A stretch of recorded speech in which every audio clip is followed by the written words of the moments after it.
talked a lot about the ideas and the writing of your work, but we haven't really touched on the art and the drawing and the painting and all of the actual like ideas, the storyboards. You know, tell me a little bit about that thought process for you. How do you integrate the two to make it really? Yeah, I mean, that's a process that never gets easy necessarily. I mean, you develop your own systems for it, but, you know, I'm working on it right now. The scripts that I write basically look like this. I mean, they're all text. And, but I basically do thumbnails that look like this. And you can take as many shots of this later as you need. But, you know, basically, I write this, I compared to the way most people write comics, I tend to overwrite. And that's better for me because it's easier for me to cut away than it is to go, oh my God, this is going nowhere. This doesn't do what it's supposed to do, you know, or say what it's supposed to say.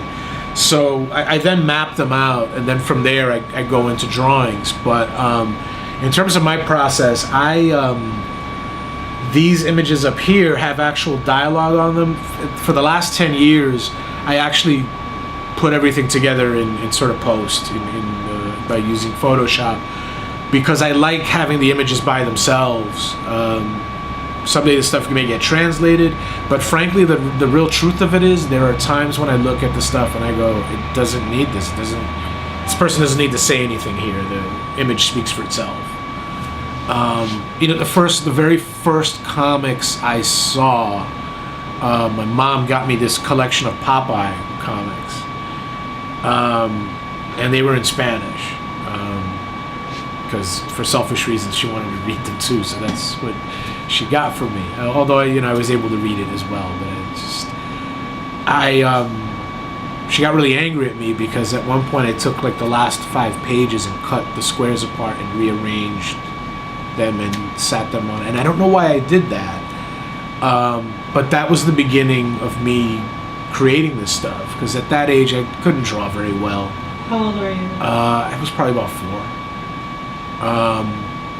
But I loved them. I thought it was incredible that you could like put an image next to another image next to another image, and it added up to this thing that went so far beyond, you know, the way you could play with time, the way you could play with space. I mean, comic book artists have famously said, you know, if I want to shoot a movie and I want to place it in Egypt, well, today they'd CG it, but still it's prohibitively expensive. You need tons of people. But if I want to do that story in a comic book, I draw a triangle and a line, and you're in Egypt. That's it. It's the pyramid at Giza, and that's... you can't get bigger than that, you know, and that's the thing. I shot a feature film in 2007, and I worked in a post-production house for a couple of years. I thought I knew everything there was to know about film, and what I didn't realize was how limited it really is, how limited optics are compared to comics. I mean, they have their own world and their own language, but there are things that you take for granted that you do in an image, that you do in a drawing, that a lens can't do. It can't keep 5 people in focus and put a broader outline on this person and drop that person into shadow and change that color. I mean, it's, again, with computer assistance, there's a lot that can be done, but it's still, you know, if you look at some of the great adaptations that have been done recently, like Rodriguez's efforts on Sin City and versus the comics are still so much more profoundly abstract. It's a kind of dance, you know, with those images that, you know, no other medium can do.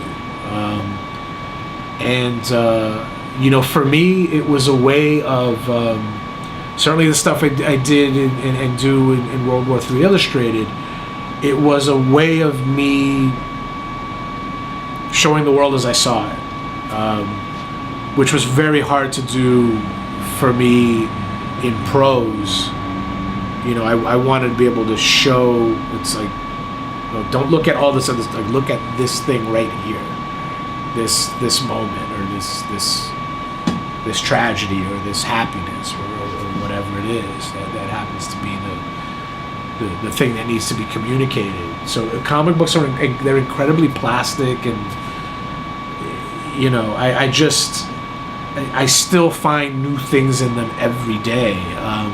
And even the simple things, the process of getting from that script, from that written word with indications and all that, to the actual images is still the strangest alchemy. I mean, I've been very fortunate to have really great mentors at World War III Illustrated, like Seth Tabachman, and we talk about this stuff all the time, and it's still a mystery. I mean, like, why this thing happened or this thing developed this way. You just know what works because that's when you stopped and sort of abandoned beating that part of the process to hell, right? So,